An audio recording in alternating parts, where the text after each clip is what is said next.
Muy bien, entonces ya estamos grabando la sesión. A ver, ¿había algún otro comentario? Ah, bueno, el mismo comentario. Muy bien, ya estamos grabando la sesión entonces. Vamos a volver a nuestra pantalla compartida.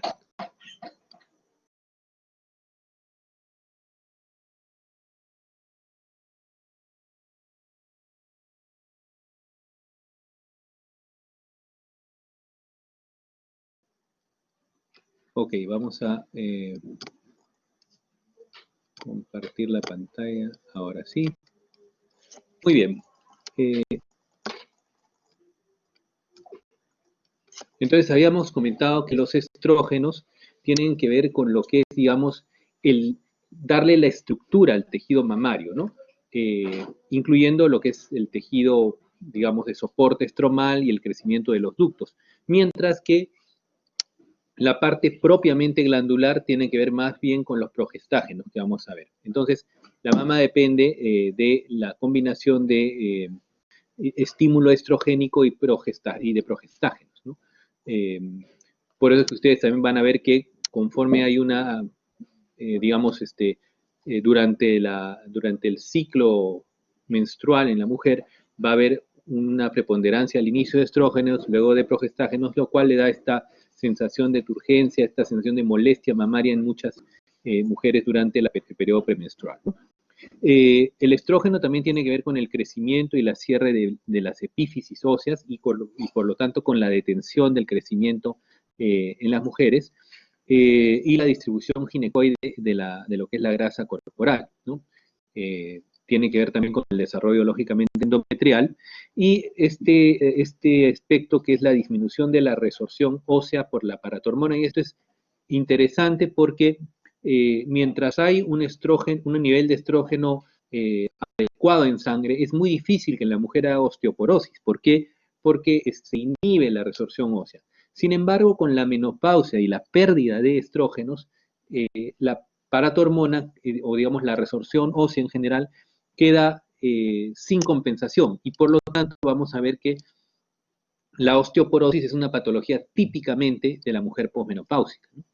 Y el otro aspecto también que hay que regular es su efecto procoagulante, y esa es la razón por la cual muchas veces en pacientes que tienen antecedentes de trombosis venosa, nosotros ya no podemos dar estrógenos o que tienen factores de riesgo para trombosis venosa. La progesterona tiene que ver, como ya hemos comentado, con el desarrollo glandular del tejido mamario y del tejido endometrial. Tiene también que ver con un aumento en los niveles de insulina. Y otro aspecto interesante fisiológico es el aumento de la temperatura corporal. Recuerden ustedes que el incremento de la progesterona durante la fase luteal lo que genera es un incremento en promedio de medio grado de temperatura, lo cual incluso es usado como un método de bastante pobre rendimiento, pero un método al fin de, digamos, anticonceptivo. Es decir, la mujer puede detectar, tomarse la temperatura y sabe que en el momento que sube la temperatura medio grado, y esto se hace de manera sostenida, indica la ovulación. Esto se ha usado durante algún tiempo como, digamos, como un método natural, si se quiere, de anticoncepción. Los ovarios también producen andrógenos, obviamente en menor cantidad, pero siempre es necesaria una dosis fisiológica de andrógenos, incluyendo testosterona, dihidrotestosterona, androstenediona y dehidroepiandrosterona, los cuales aparentemente dentro de su función biológica tendrían dos funciones. Uno es la de dar aparentemente son aparentemente un efecto estimulante tanto de la libido como en general de la alerta, ¿no? Entonces, y esto en realidad se ha visto en pacientes que tienen deficiencia de andrógenos, ¿no? Particularmente los andrógenos que también produce la corteza suprarrenal, en donde si uno no da reposición de andrógenos, las pacientes refieren una sensación de somnolencia, depresión, pérdida de la libido, que mejoran con la administración de andrógenos. Entonces, aparte su función va por ese lado, ¿no? Y la relaxina, que es una hormona que tiene que ver directamente con el momento del parto. pero desde luego las más importantes, estrógenos y progesterona desde el punto de vista reproductivo. Recordemos también que la menstruación tiene una mediana de 28 días, es decir, la mayor parte de ciclos menstruales en la mayor parte de población dura 28 días, con una, digamos, variación que puede fluctuar entre 25 y 35 días, ¿no? Y lo que es más variable en realidad, o la variabilidad del ciclo menstrual depende esencialmente de la fase folicular, porque la fase luteal en general es bastante constante, con alrededor de 14 más o menos 2 días, ¿no? Ahora, ya yendo a la siguiente parte, que es pasando de este pequeño recordatorio fisiológico, ¿qué cosa nos interesa al momento de la historia clínica? Hay varios elementos, ustedes han visto en la parte de semiología ginecobstétrica. Sin embargo, ¿cuáles son de repente los más importantes que siempre debemos catalogar dentro de nuestra historia obstétrica? La menarquia, ¿no? El régimen catamenial, que ustedes recuerdan. El régimen catamenial es una fracción en la cual en el numerador encuentran el número de días que la mujer menstrua, y en el denominador es el intervalo entre menstruación y menstruación. Por ejemplo, una mujer que menstrua 4 días y lo hace cada 28 días, tiene un régimen catamenial de 4/28, ¿no? La fecha de última regla también es un dato importante. Recuerden esto, es siempre que ustedes entrevisten a una mujer en edad fértil, siempre tienen que preguntarle la fecha de última regla, no solo con propósitos diagnósticos, sino incluso con propósitos o para tomar decisiones que nos pueden afectar desde el punto de vista médico-legal. Porque si es a una mujer, le encuentran hipertensión, y bueno, le encuentran y viene porque quiere hacerse un chequeo, se encuentra la presión alta, ustedes le dan un antihipertensivo, inhibidor seca, losartán, pueden inducir un aborto o malformaciones, porque no le preguntaron la fecha de última regla. Entonces, eso es desde el punto de vista siempre de cuidar al paciente y eventualmente al producto de estar embarazada. Otra de las cosas importantes es siempre vemos en consulta, y eso es una cosa que en medicina vemos mucho, mujeres que vienen por náuseas, vómitos, sensación de dispepsia, y finalmente todo eso es embarazo, ¿no? Así que es algo que es importante recordar. Y por último, en pacientes con infecciones urinarias, recuerden que digamos, la paresia, la disminución del peristaltismo en el músculo liso ocasionado por el progestágeno asociado a gestación puede asociarse a infecciones de tracto urinario. Entonces, una mujer que viene con infección de tracto urinario, también un dato importante es preguntar la última regla, más aún considerando que algunos de los fármacos que podemos dar pueden ser embriotóxicos o fetotóxicos. El número de gestaciones y paridad que ha tenido el gesta-para que hemos visto, la lactancia y particularmente la lactancia al último es muy importante. Si alrededor de la gestación hay una historia de sangrado o de, digamos, cesárea o de alguna alteración postparto, si requirió transfusiones o no, si los niños lactaron y el uso de anticonceptivos, ¿no? Obviamente también acá incluimos cirugías obstétricas, ¿no? O cirugías ginecológicas en general, ¿no? Y debemos identificar dentro de la historia clínica cuáles son las alteraciones correspondientes a patologías o problemas o anormalidades en el menstrual, ¿no? Entonces, hay dentro de los conceptos clave que nosotros manejamos son hipermenorrea, cuyo sinónimo también es menorragia, que es un exceso de sangrado. La hipomenorrea, más bien es un sangrado escaso, ¿no? Entonces, hiper e hipomenorrea tienen que ver con la cantidad, mientras que poli y oligomenorrea tienen que ver con la frecuencia. Muchos ciclos menstruales en un año es polimenorrea, entonces son ciclos con intervalos cortos, de menos de 21 días. Mientras que ciclos espaciados, más de 35 días, hablamos de oligomenorrea, ¿no? Amenorrea es la ausencia de menstruación por encima de 6 meses, y entonces nosotros podemos hablar de amenorrea primaria o amenorrea secundaria. La amenorrea primaria es la mujer que nunca ha menstruado, la amenorrea secundaria es la mujer que ya menstruó en algún momento. Metrorragia es un sangrado que ocurre en un momento que no corresponde al ciclo normal. Entonces, por ejemplo, si usted sangra cada 30 días y a los 15 días le viene un nuevo sangrado, eso es metrorragia. También llamamos metrorragia cuando no existe un patrón, o sea, una mujer puede sangrar, puede tener su menstruación, digamos, un día y luego aparece a los 40 días y luego a los 15 y luego a los 20 y luego a los 28 y no tiene un patrón. Entonces, cuando no hay un patrón, también esto es denominado metrorragia. Y dismenorrea es el dolor de tipo cólico asociado a la menstruación. Entonces, estos son conceptos siempre que al momento de describir los datos de la historia es importante mencionar.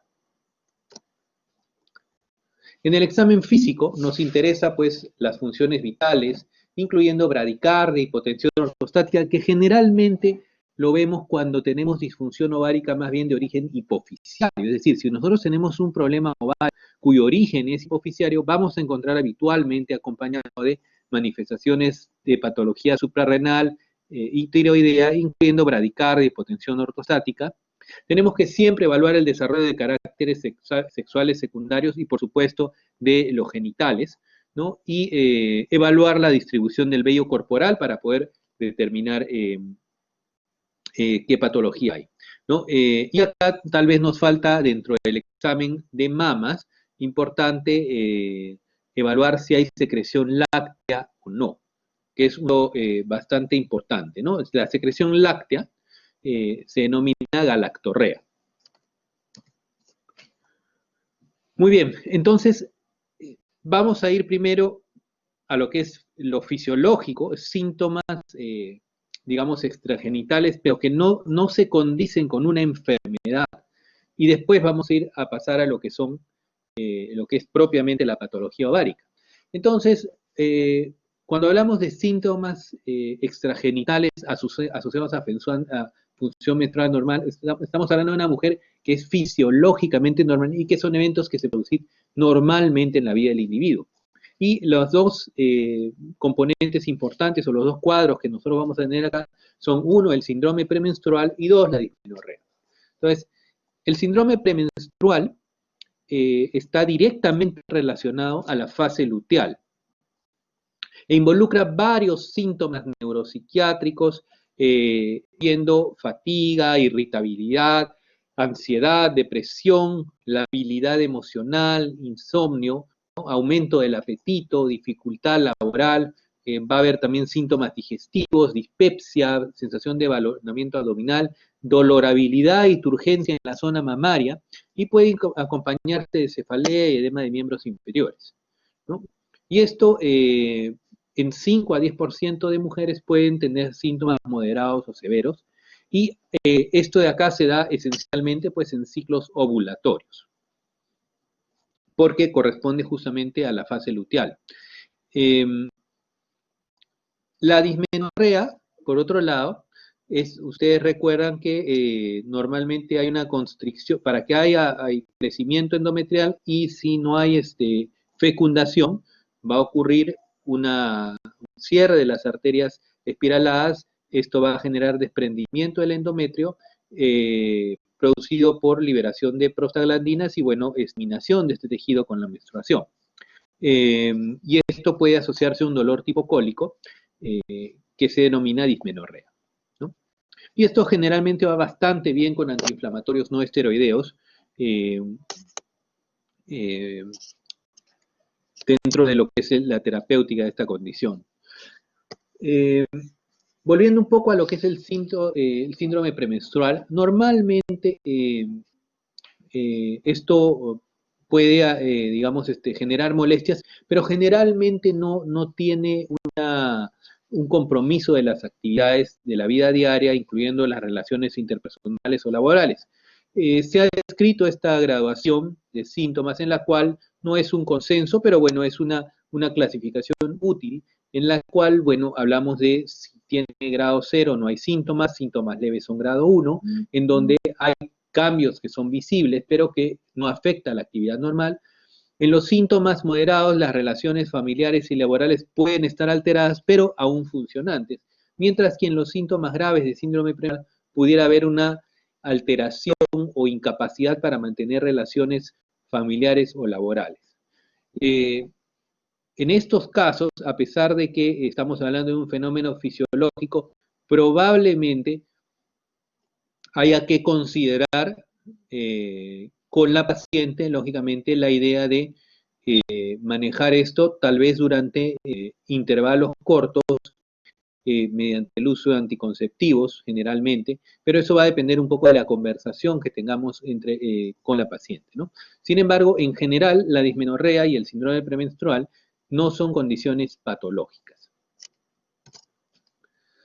Ahora ya pasando a lo que son las alteraciones de la función ovárica en cuanto a las anomalías, o sea, lo que son ya, no los llamaremos síndromes clínicos porque no necesariamente vienen dados por la constelación de síntomas y signos, pero sí son problemas clínicos frente a los cuales nosotros deberíamos necesariamente plantear o identificar la posibilidad de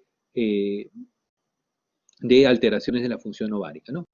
Uno de ellos es la pubertad precoz, y esto es, digamos,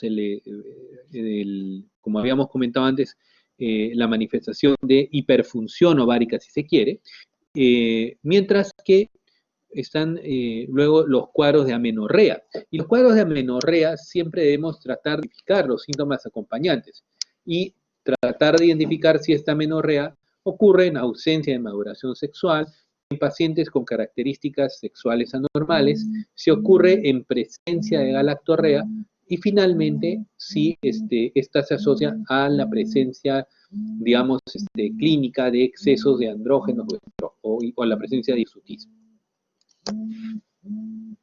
Vamos a empezar con la pubertad precoz, ¿no? Y esto generalmente no hay una definición exacta porque el desarrollo puberal tiene variaciones individuales bastante importantes y en general hablamos de pubertad precoz si se encuentra un desarrollo puberal antes de los 8 años.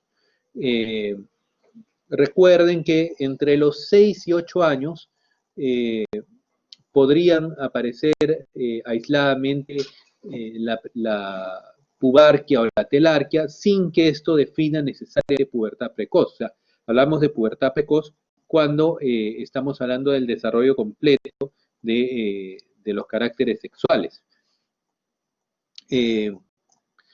Y siempre hay que tratar de diferenciar la pubertad precoz, ¿no?, de la pseudopubertad precoz, ¿no? En la pseudopubertad precoz vamos a tener desarrollo de caracteres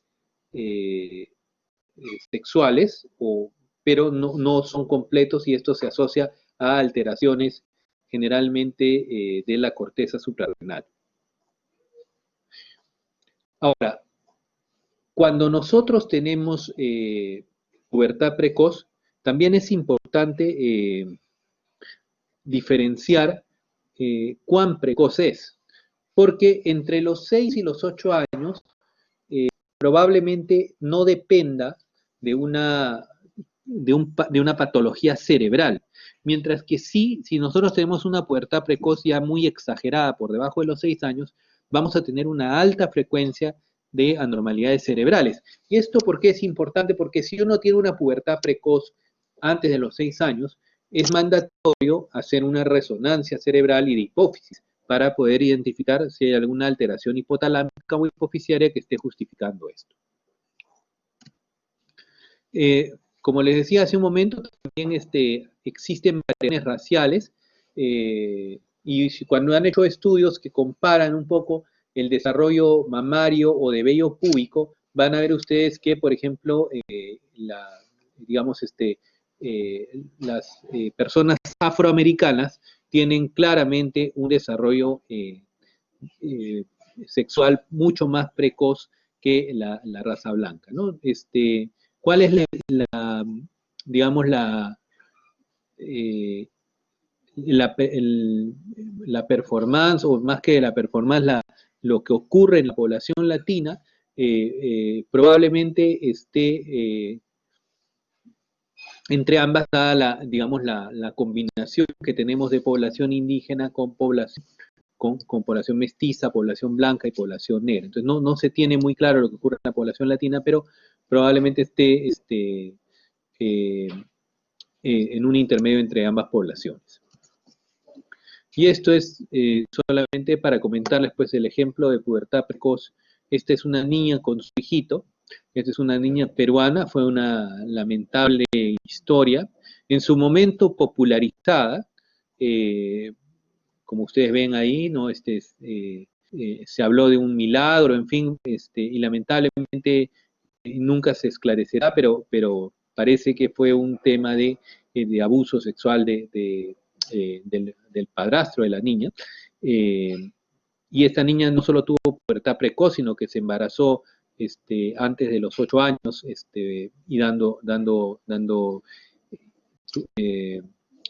y siendo el embarazo más precoz del mundo, ¿no? Muy bien. Ahora, como les decía, tenemos que diferenciar la pubertad precoz de la pseudo pubertad precoz. Entonces, dentro del estudio, generalmente lo que tenemos que buscar es hiperplasia adrenal, que probablemente sea la forma más frecuente de pseudo pubertad precoz, ¿no? En donde podemos encontrar genitales ambiguos, ¿no? En las formas más severas, es decir, ustedes ven que aparentemente hay un desarrollo temprano, pero en el examen genital van a encontrar, digamos, los labios mayores que tienden a cerrarse, dando la impresión de bolsas escrotales, o un clítoris que diera la impresión de una clitoromegalia que pudiera ser confundir con un pene pequeño. Entonces, esto se denomina genitales ambiguos, ¿no? Pero en realidad en las formas leves o moderadas podemos encontrar solamente irregularidades menstruales, hirsutismo o clitoromegalia. También habría que diferenciar, particularmente si esta pubertad ocurre antes de los 6 años, tumores productores de hormonas, ¿no? Incluyendo tumores productores de HCG o productoras de esteroides sexuales. Entonces, en estas niñas debemos ser generalmente, digamos, el plan de trabajo básico es, dentro del examen clínico, identificar cómo son los genitales, si hay hirsutismo o no. Hay que hacer una ecografía pélvica, y eventualmente, si es que tiene, como les digo, si no encontramos nada ahí, probablemente, y si tiene menos de 6 años, una resonancia de cerebro e hipófisis, ¿no? Muy bien, entonces hemos hablado de pubertad precoz. La otra presentación que vamos a encontrar es la amenorrea en ausencia de maduración sexual, es decir, acude a la consulta una niña de 14, 16, 18 años, y no tiene maduración sexual ni ha menstruado. Entonces tenemos que identificar si esto depende de disfunción gonadal, o sea, falla ovárica, o si es que tiene una lesión del sistema nervioso central que impide el desarrollo digamos, de la función ovárica. Entonces, dentro de las enfermedades gonadales primarias vamos a tener la agenesia gonadal, esta ausencia congénita de gónadas, bastante infrecuente. Algo que lo vemos con cierta frecuencia es el síndrome de Turner, que es básicamente, ustedes van a tener, en vez de 46, en vez de tener el par de cromosomas XX, vamos a tener un único cromosoma X, por eso el cariotipo es 45X, ¿no? Que se caracteriza por estatura corta, cuello alado, tórax en escudo. Y finalmente la deficiencia de 17 alfa hidroxil, que va a dar lugar a la hiperplasia adrenal congénita. Mientras que cuando no depende de una lesión, digamos, o no depende de compromiso gonadal, vamos a encontrar el síndrome de Kallmann, que es la ausencia de producción de hormona gonadotrópica, y esto se asocia a anosmia o tumores prepuberales, es decir, tumores que tienen su aparición antes de la pubertad a nivel del sistema nervioso o hipófisis. Esto de acá es una ilustración de lo que es el síndrome de Turner, donde ustedes van a ver que son generalmente, son niñas de talla corta con este fenotipo característico de cuello alado, eh, de baja estatura generalmente, tienen un tórax ancho con separación de los pezones y tienen lo que se denomina cubitus valgus, ¿no? Donde vamos a encontrar separación de los antebrazos con respecto al cuerpo. Y se puede asociar a algunas anormalidades como coartación de aorta, válvula bicúspide o riñones en herradura, ¿no? Una cosa importante es que la inteligencia de estas niñas es normal. Son niñas en general bastante inteligentes, pero muchas veces son víctimas de bullying en colegios, por lo cual pueden presentarse con cuadros depresivos o el mismo retraimiento y depresión hace pensar a los familiares que se trata de retardo mental dado su fenotipo, pero sin embargo deben recordar que cuando ustedes vean una niña Turner, esta es una niña generalmente con inteligencia normal, así que si hay alguna alteración en el comportamiento o falta de rendimiento escolar, generalmente es por depresión o por bullying, ¿no? Ahora, con respecto a qué pasa si nuestra paciente, entonces hemos visto ahorita qué pasa si la paciente viene con amenorrea, o sea, nos consultan por una niña o una jovencita que nunca ha menstruado. Ahora, y que no tiene desarrollo de caracteres sexuales. Ahora, ¿qué va a pasar? Ahora, ¿cuál es el diagnóstico diferencial cuando nosotros más bien tenemos una amenorrea en paciente con características sexuales normales? Esto podría ser debido a alteraciones en las estructuras müllerianas, cuando esto es primario, es decir, si nosotros tenemos disfunción de lo que se denomina el tracto de salida, es decir, todo lo que involucra las estructuras desde las trompas, útero y vagina, si la amenorrea es primaria, deberíamos pensar en defectos de estructuras denominadas müllerianas, desde himen imperforado o ausencia de estructuras como el útero o las trompas, pero si es secundaria, es decir, si la paciente, entre las causas secundarias, tendríamos que plantearnos lo que se llama el síndrome de Asherman. ¿Qué es el síndrome de Asherman? Generalmente es una paciente que ya ha tenido una función normal, pero que después de un legrado generalmente muy vigoroso, se fibrosa la cavidad uterina y esto queda sinequiado. Y esta sinequia, esta cicatrización anormal en el útero, luego de un legrado muy vigoroso, puede dar lugar a infertilidad y a amenorrea, ¿no? La tuberculosis también a nivel uterino también puede condicionar esto.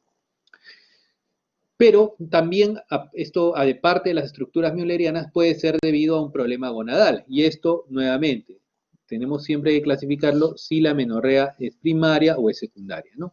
Si es una amenorrea primaria, deberíamos hablar o pensar en un síndrome de feminización testicular, que esto es algo bastante infrecuente, o síndrome de resistencia ovárica a gonadotropinas. Estas dos condiciones son muy infrecuentes. En la feminización testicular en realidad es un pseudohermafroditismo masculino, en donde el fenotipo es femenino, sin embargo, el cariotipo es masculino. Y básicamente no hay sensibilidad a los propios andrógenos, a la propia testosterona, sino solamente a los estrógenos, ¿no? Lo más frecuente cuando veamos es que la amenorrea sea secundaria. Entonces, cuando nosotros tenemos amenorrea secundaria, y esto es debido a un fenómeno de un desorden gonadal, debemos pensar en falla ovárica prematura. O sea, cuando hablamos de insuficiencia ovárica prematura, cuando es menos de 35 años. Normalmente la falla ovárica, la insuficiencia ovárica, fisiológicamente se da después de los 50 años. O sea, después de los 50 años ya los ovarios no producen hormonas, no ovulan, y esto se denomina menopausia. Esto es lo fisiológico. Si ocurre antes de los 35 años, hablamos de falla ovárica prematura. Pero también puede ser por tumores ováricos funcionantes. Si nosotros más bien vemos en la columna de la derecha, la disfunción del eje hipotálamo hipofisiario también puede presentarse digamos, como amenorrea en pacientes con características sexuales normales. Entonces, los tumores hipoficiarios, el síndrome de Sia turca el síndrome de Sheehan, todos ellos son, condiciones asociadas a hipopituitarismo. Entonces, yo tengo hipopituitarismo, ya sea por un tumor hipoficiario, ya sea por un síndrome de Sia de turca o por el síndrome de Sheehan, que, como ustedes recuerdan, es esencialmente la necrosis isquémica posparto asociada a un sangrado profuso, y este síndrome es un síndrome que nosotros lo distinguimos clínicamente, en base a nuestra historia clínica.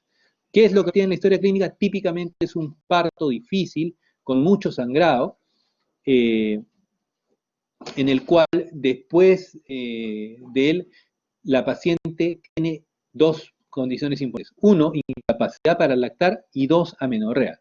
Es decir, la mujer que tiene este parto con un gran sangrado y no puede dar de lactar al hijo, en primer lugar, y en segundo lugar, hace amenorrea posparto, ¿no? Y hay otras situaciones también que son menos frecuentes. Por ejemplo, se ha visto que en situaciones de estrés extremo, en situaciones de depresión, en pacientes con depresión grave, puede haber también una disregulación hipotalámico-hipoficiaria y pueden hacer amenorrea. También se ve en atletas de alto rendimiento, particularmente corredores, maratonistas, gimnastas, pueden hacer amenorrea asociado a, digamos, a un atletismo profesional, ¿no? La anorexia nervosa en realidad, también típicamente se asocia a disregulación hipotalámica hipoficiaria, y también puede ocurrir amenorrea luego del uso de anticonceptivos orales por disregulación algunos meses después del uso de anticonceptivos orales. Finalmente, y esto es, por eso lo pongo en rojo, el primer diagnóstico, o sea, cuando venga una mujer en edad fértil y no menstrua, lo primero que tienen que pensar es gestación. Siempre, siempre, bueno, es una exageración. Antes decían, alguna vez un profesor de ginecología me enseñó que toda mujer está embarazada hasta demostrar lo contrario, y eso es una exageración, pero a lo que iba este comentario que nos decía estos profesores es que en toda mujer en edad fértil siempre deben preguntar la última regla, tanto para evaluar sus síntomas. Recuerden que el embarazo se asocia dispepsia, náuseas, vómitos, baja de peso, mayor propensión a infecciones urinarias, y por otro lado, para no hacer iatrogenia, porque si nosotros le vamos a dar un fármaco fetotóxico, embriotóxico, podemos generar una tragedia en la vida personal de esta paciente. Entonces, a veces puede parecer un poco incómodo. Sin embargo, en toda mujer en edad fértil es muy importante que nosotros, para cualquier consulta, seamos endocrinólogos, oftalmólogos, internistas, cirujanos, siempre tiene que estar presente la pregunta de última regla y si no tiene la sospecha de estar gestando o no. Ahora, cuando nos enfrentamos a la presencia de amenorrea con galactorrea, o sea, viene la paciente a la consulta porque no menstrua y además tiene secreción láctea. A la cabeza, gestación. Entonces, si una mujer no menstrua y tiene secreción láctea, esa mujer está gestando, en principio.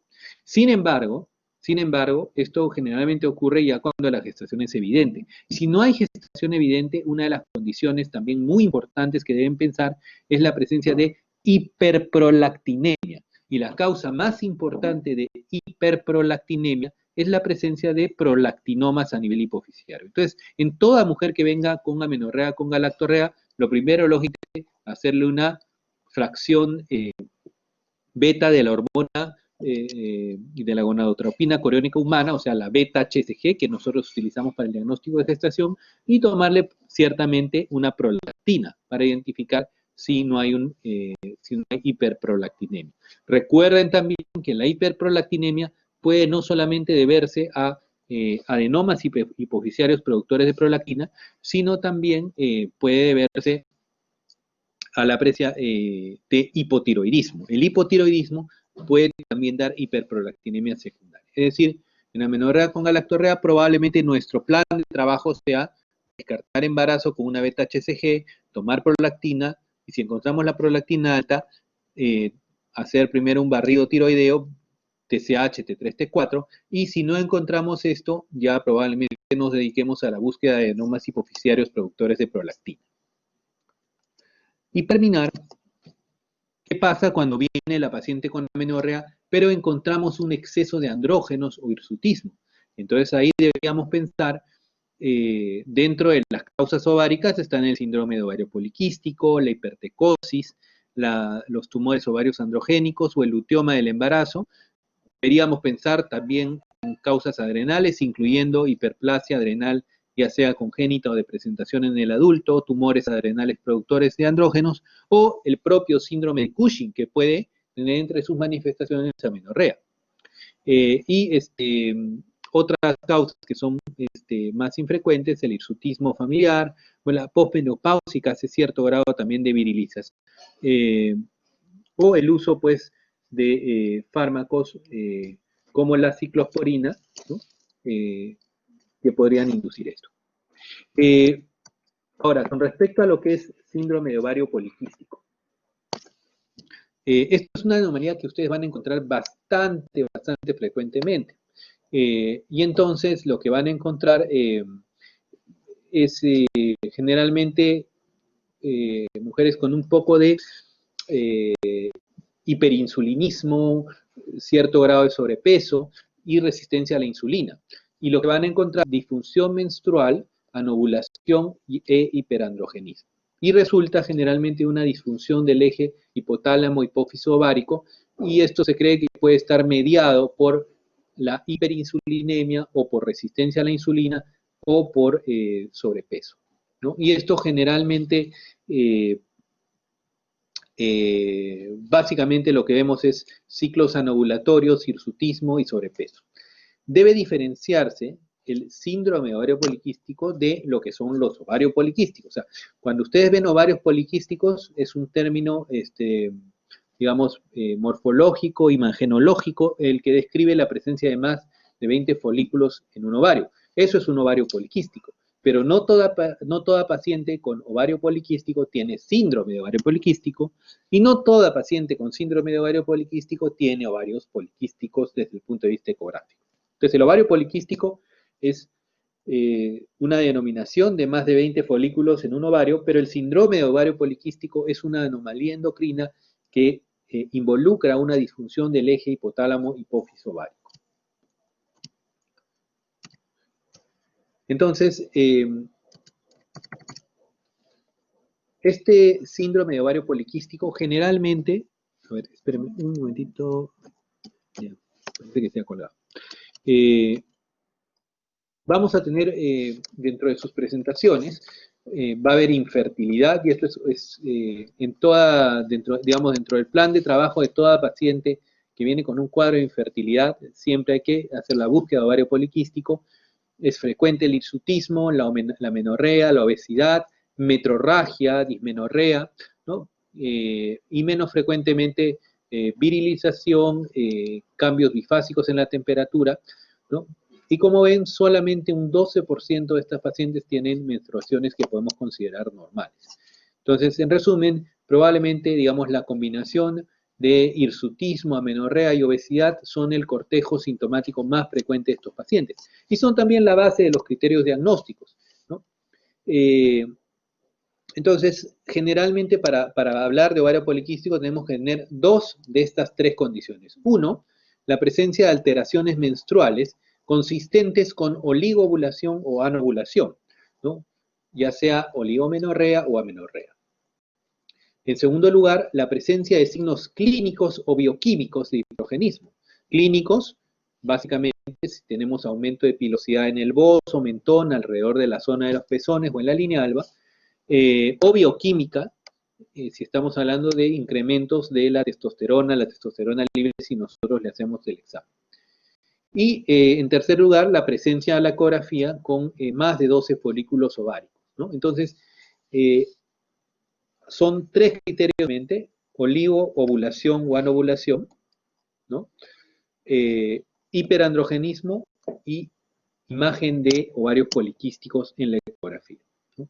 Ciertamente tenemos que excluir hiperplasia adrenal congénita, tumores secretores de andrógenos, síndrome de Cushing o hipotiroidismo. Recuerden que el hipotiroidismo es una de las condiciones también muy frecuentemente asociadas a disfunción menstrual. Muy bien, esto era lo que teníamos para compartir con ustedes y de todas maneras, bueno, no quería desaprovechar la ocasión para invitarlos el día domingo, es domingo 30 de agosto, vamos a tener una mesa redonda moderada por Christopher Alarcón, que él acaba de terminar la carrera el año pasado, alumno de la Universidad Ricardo Palma, donde vamos a conversar un poco sobre lo que es medicina basada en evidencias en estos tiempos de pandemia. Así que están todos cordialmente invitados. Esto está organizado por la Sociedad de Estudiantes de Medicina a nivel nacional, ¿no? Así que bueno, si quieren, a propósito de la epidemia, ver cuál es el proceso de la medicina basada en evidencias en este contexto, están invitados a esto. Muy bien, muchachos, hemos terminado. No sé si tienen alguna pregunta, porque ya estamos casi sobre la hora, pero sí tenemos todavía 4 o 5 minutos. A ver, vamos a ver.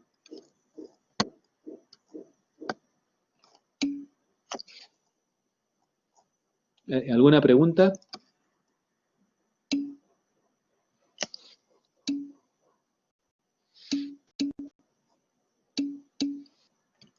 A ver, vamos a ver en el chat si hay algo. No, no hay preguntas. Muy bien, chicos, si no hay preguntas, bueno, mucha suerte en su examen. Esperemos que para los próximos ciclos, ya en clínica médica, puedan ver pacientes, que puedan ver pacientes en su internado, en su externado, que pase esta pandemia y que podamos volver a tenerlos en el hospital, como siempre ha sido. Listo. Bueno, muchas gracias por su atención y nos estamos viendo. Chao, chicos.